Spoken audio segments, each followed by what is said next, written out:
जिंदगी ने बहुत कुछ सिखाया है।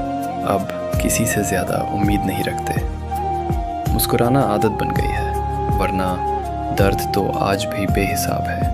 अकेले चलना सीख लिया हमने, क्योंकि सहारा अक्सर बीच रास्ते छोड़ जाता है। हार कर भी हार नहीं मानी, बस अब खुद से लड़ना सीख गए हैं। वक्त ने चुप रहना सिखा दिया।